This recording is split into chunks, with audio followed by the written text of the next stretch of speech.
Great. So let's move on. And so this is an area that's a real passion of mine, the care for the patient with oral corticosteroid, either repeated courses or chronic daily oral corticosteroid use. And so let's start with, again, a patient. And so this is a severe eosinophilic asthma patient. And a case that hopefully will illustrate some of the risks associated with both frequent short-term and chronic use of oral corticosteroids. And so this patient is a 56-year-old woman with a BMI of 29, a lifelong non-smoker who has had severe uncontrolled asthma for 15 years now. Her asthma diagnosis occurred following an ED visit and hospitalization where she had shortness of breath, wheezing, and required injectable steroid medication and treatment for pneumonia. She's currently on a high-dose inhaled corticosteroid and long-acting beta agonist and had two other controller agents, both a leukotriene modifier and a long-acting muscarinic bronchodilator added fairly recently. But despite all of this, she's still using short-acting beta agonists 2 nights per week and multiple times during each day, with many triggers to her symptoms, again, including strong odors, smoke, and possibly cat dander. She has quite a few comorbid illnesses at this point after 15 years of this disease. She also has hypertension, diabetes, acid reflux, depression, and vitamin D deficiency. In your office, her asthma control test is still 15 out of 25, indicative of poor control despite this very high intensity therapy. You verify adherence and proper inhaler technique in this patient. And despite all of this, she still has an exacerbation history with 2 exacerbations treated with oral corticosteroid bursts in the past year, one requiring a taper for 3 weeks. And she estimates that she's had 5 to 10 exacerbations in the past decade requiring ED visits and oral corticosteroid bursts. So this is a patient, while not oral corticosteroid dependent on a daily basis, has a fairly high oral corticosteroid burden, but may be a patient who the degree and extent and consequences of her oral corticosteroid use may not be recognized in many practice settings. So let's talk about what some of those risks are. So before talking about what the risks are, let's talk about assessing this patient. So, again, in this patient, we did a biomarker assessment, and this patient has an absolute blood eosinophil count of 450 cells per microliter. So she clearly has eosinophilic asthma. Her total IgE is 270, and she has sensitivity to multiple allergens, including dust mites and cat, and she's a cat living in her home.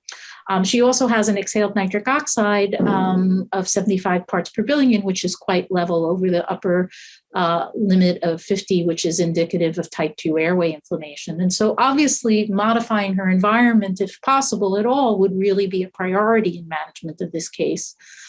Her lung function shows persistent airflow limitation with an FEV1 of 69% predicted and an FEV1 FVC ratio of 0.7, despite this high intensity therapy.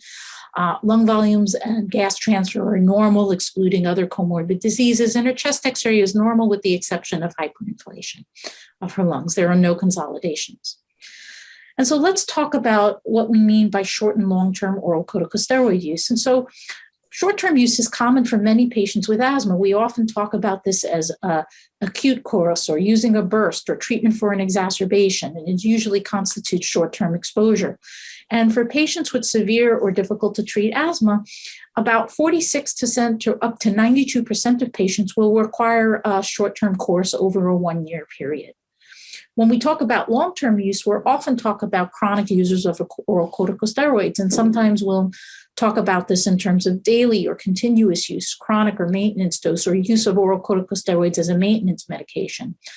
In terms of patients with severe or uncontrolled asthma, long-term oral corticosteroid use can occur between 20 to 60% of patients, depending on the patient population studied.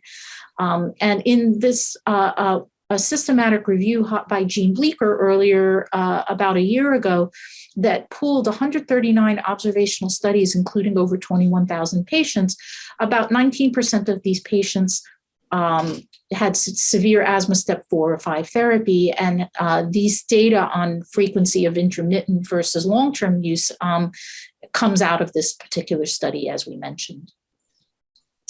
So what are the adverse health effects of oral corticosteroids? Most of you are familiar with these. So just to reiterate some of the ones that you're all familiar with, there's association with cataracts, glaucoma, elevated blood pressure, hypertension, immunosuppression, ulcer disease, and musculoskeletal effects, including myopathy and osteoporosis and fractures, and osteonecrosis, which is a catastrophic complication of oral corticosteroid use in these patients. In children, we worry about developmental issues and growth retardation. Patients are very concerned about skin effects, including striae, bruising, and Cushingoid appearance. And there can be very significant endocrine issues, including onset of diabetes, adrenal suppression, and a development of permanent adrenal insufficiency. And I really am paying much more attention to the psychiatric issues. Often these patients come to us and we list psychiatric illness as a comorbidity, but I've become increasingly sensitized to the causal effect of steroids in many of these diseases. And oftentimes one of the most gratifying thing about use of biologicals in my practice is really much improved control of mental health issues in some of these patients who are really having either causative or exacerbation of underlying mental health issues from repeated steroid use. And studies, including ones referenced here by Liu et al. And Mundell et al., and others by Price and Walji, referenced here on this slide, have shown really a doubling of increase of fracture risk with even short-term oral corticosteroid use, a threefold increase in risk of venous thromboembolism, which is something that I was not familiar with until review of some of these studies, and a fivefold increase of risk of sepsis, even with repeated courses of short-term oral corticosteroids. And so we all need to be responsible for better steroid stewardship in our practice and really asking about frequency of oral, both short-term and long-term oral corticosteroid use in our patients. So what's the dose response effect? And so, the highest doses, oral corticosteroid doses greater than 7 to 15 milligrams per day of prednisolone or equivalent, are really associated with the largest incidence of many of these complications that I already mentioned earlier. And so I won't repeat those. However, doses as low as a half to 1 milligram per day, or even single bursts, can have significant associations with adverse events. Annual cumulative oral corticosteroid doses of about 0.5 to 1 gram, which is equal to about 4 courses in a lifetime, are both indicative of poor asthma control and often are associated with many of these adverse events with a dose response effect. And sort of per GINA guidelines, maintenance oral corticosteroids really should now be avoided when other options are available to patients. And so although adding on a low dose of oral corticosteroid, less than 7.5 milligrams a day, may be effective and important for achieving short-term control in an unstable patients, this should be avoided whenever possible. And introduction of oral corticosteroid-sparing therapy should be strongly considered when available and when feasible. And obviously, implementing strategies to minimize dose should be a priority, and other interventions to manage steroid-associated complications should be done in collaboration with other physicians taking care of these complex patients. I think I mentioned this already. This is the GINA guidelines about when to use oral corticosteroids. But again, this has been downgraded again from what was considered a first line or an alternate option to a lower tier option with evidence level D, predominantly because of the risk of substantial side effects. And the risk of side effects are really evidence level A at this point. And so again, highlighting the importance of moving to a steroid sparing regimen whenever possible. And this should be done again with shared decision making with our patients. And shared decision making is an approach to patient care which we should all be doing when managing any chronic disease, but in this case, we're talking about the chronic diseases being asthma. And shared decision-making is obviously really incorporating our patients and their priorities and preferences in our decisions. And this can be done more informally or can be done using decision aids, including one that's available in references quoting here, and including decision aids available for severe asthma that are available through CHEST. And I encourage you to go to the CHEST website and really try out the severe asthma shared decision-making tool that's present on that site. Shared decision-making has been shown to improve adherence, outcomes, and patient satisfaction with care. And we know that we all want those things, and our institutions are mandating that we pay attention to these things, and is really ethical, important from a perspective of ethics, economics, and improved quality of care for our patients. So I'd like to sort of summarize a couple of key points about caring for these oral corticosteroid high burden patients, and that management of severe asthma really involves an importance of being aware of the adverse effects, not only of long-term chronic oral corticosteroid daily use, which is something I think most of us are in tune with, but sometimes the burden and consequences of these frequent short-term courses is not recognized. And the data that I showed you really suggests that these repeated short-term courses can really have adverse consequences for our patients. And so these short-term consequences include risk of fracture, venous thromboembolism, and sepsis, and burdens of up to 0.5 to 1 grams cumulative can be associated even with increased risk of some of the long-term chronic outcomes that we discussed, including diabetes, osteoporosis, fractures, and cardiovascular and metabolic complications in these patients. And that we should really consider the role of biologics in appropriate patients, keeping in mind that the efficacy and safety profiles of the individual agents. That's great.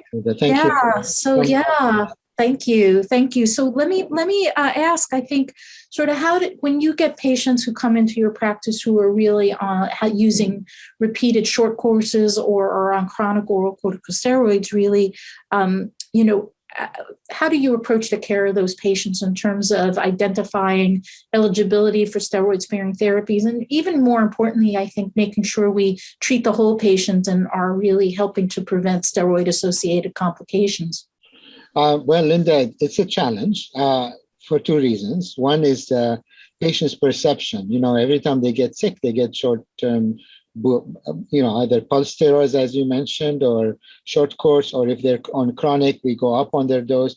So this perception that oral prednisone is the life-saving for them is entrenched in some of our patients. So it takes time, and I'm glad you mentioned the shared decision-making, because we have to really sit down and talk about it to the patient. Why are we worried about you taking these pills? Some patients, they understand very well. They don't want to continue to gain weight. They don't want to have osteoporosis. They understand that prednisone or steroids are really bad for them. But others need education. When I identify somebody, I try to at least lower the dose to the lowest possible to maintain asthma control. I counsel the patient about other options. Some of these options he or she may qualify for. Certainly, as I mentioned earlier, even by GINA, T2 inflammation, one of the criteria for T2 inflammation is oral steroid dependence by itself. They really don't have to show all the other biomarkers, but certainly we look at them. So I think it's easier to understand that for the patient to understand that there are options that may allow me to cut down the need for oral steroids. The second challenge I have is how fast should I go? And some of my patients are very intelligent and they cooperative and they know what to do with their oral steroids because they've been on them for a long time.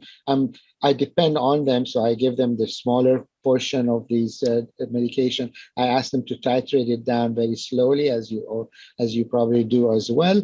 And then if they feel bad, then they can go up on it. So I build up an action plan. But in general, I've been very successful, I would say, in getting them off by educating them, by adding therapies that are steroid sparing, and then by close follow-up. These patients need close follow-up because often they exacerbate while you're doing this. So you have to be very careful and very patient. And the patient has to be also he or she has to give you their time and commitment that they will work with you and get it. I wonder what you do in your practice that has been successful in getting people off. Yeah, I agree with you. My experience matches up with you, where these patients fit into two buckets. Well, one of them is the group that seeks you out because they really want to avoid oral corticosteroids, and they're concerned about the health effects. And that's a little less challenging than the patient group who have just become really acclimated to this and incorporated the need for these, life-saving drugs, but drugs with severe side effects into their life. And I found that oftentimes the ones that are less concerned are really less concerned because they're not aware of the risk of complications. They think they're on low dose, or they think that a couple of bursts a year are normal for having asthma. And so again, with conversation and a relationship and shared decision making, I really, I share the data that we just presented to our audience with them, and many of them are shocked to understand the potential consequences, or the consequences that have already happened to them and are not aware of the relationship, and that improves their adherence with the plan. I think the use of biological therapies has really been really amazing in reducing steroid burden in these patients, and that potential is very appealing for many of my patients. I see a lot of the steroid-dependent patients monthly in terms of tapering them. We are very sort of vigilant, like you are, of giving them a plan of what criteria to stop their taper. We also talk to them about symptoms and signs of adrenal insufficiency, which we have to be careful about for patients who've been on long-term oral corticosteroids. And we also really work with a lot of other specialists in terms of managing the complications of their disease, their primary care doctors in terms of, adjusting their diabetes medicines as they come off of steroids, and endocrinologists for assessment for preventative therapy for osteoporosis and fractures, and our ophthalmology colleagues. And so it really takes a village to take care of these patients. And sometimes that village is obvious, or sometimes you have to develop that village. But it's really gratifying when you can, patients come off their diabetes medicines, or when they lose 20 pounds, or when they've not used steroids in a year and not had an exacerbation, which are things that we sometimes achieve with some of our new therapies, and is really one of the things I enjoy the most about what I do. No, very important points that you're bringing up. One of the things that we also are reaching out to is our primary care colleagues. Even though patients don't know, because they're not physicians, they haven't been updated on the literature, but even some of my colleagues in primary care think maybe it's okay to give short-term steroids twice a year for patients. And I think GINA and other guidelines for asthma are very adamant, based on evidence, obviously, that somebody who has or requires 2 or more courses of oral steroids deserves to be seen by a specialist, because there's something wrong with their asthma management. It is not okay for people to get more than 2 courses of, or even 1, I would say, courses of oral steroids, because not only that it is associated with comorbidities, but it does put that patient at high risk of future exacerbations. So I think that's something that message needs to come out to all primary care colleagues out there, including pediatricians. Obviously, they see lots of kids. And, at one time, not now, but an old study showed that our pediatric colleagues tend to be the highest prescriber of systemic steroids among all physicians. Hope things have changed now, but that's another important point. Very good. We're running short of time. I'm going to summarize. This has been a really very important discussion, at least for me, and thank you, Linda, for participating. But let me put these in context. What we have talked about today is we talked about how our thinking about asthma has changed in the year 2021 moving forward. We know that asthma has multiple phenotypes and even endotypes. Use of biomarkers such as blood eosinophil has allowed us to identify subtypes of asthma. We spent quite a bit of time talking about one subtype of asthma here, and that's severe eosinophilic asthma, which is characterized by persistent eosinophilia, usually in the periphery, but also in the airways. These elevated eosinophils put the patients at high risk of exacerbation, poor asthma control, and increased risk of hospitalization. I also mentioned in my second case that asthma by itself, severe asthma, but also severe asthma with eosinophilic asthma, does not usually exist by itself and often is associated with our other comorbid illnesses, which both include respiratory and non-respiratory, and is often managed by systemic steroids, which have long and short-term consequences. It's clear that GINA and other asthma guidelines suggest a phenotypic approach to asthma, especially severe disease. Use of biomarkers and clinical presentation may help identify these patients. Certainly, these patients with severe asthma, step 5 and 4 and 5, need to be seen or assessed by a specialist if needed for better asthma control and management. And very important, let's not forget that managing severe asthma is not a one-time deal. It's a continuous cycle of assessment, reassessment, and redefining or redesigning therapy. I think it's important for a patient with severe asthma to understand that there is a partnership that we need to build with him or her. And I think a shared decision making when it comes to management is very important. After all, they are the ones who are going to be implementing the management strategies that you are going to be prescribing. So therefore, it's very important right up front to have this agreement with them that we will get you better. You need to work with us. We will listen to you. And this is what we are planning, and listen to the other side and try to implement something that is agreeable for both. I hope this program is going to be helpful for you in the clinical practice. I'd like to thank again Dr. Linda Rogers for taking some of her time and co-moderating this with me. I also would like to thank Chest for the opportunity to present these data and this information to you, and also thank GSK for sponsoring this program. Have a great day.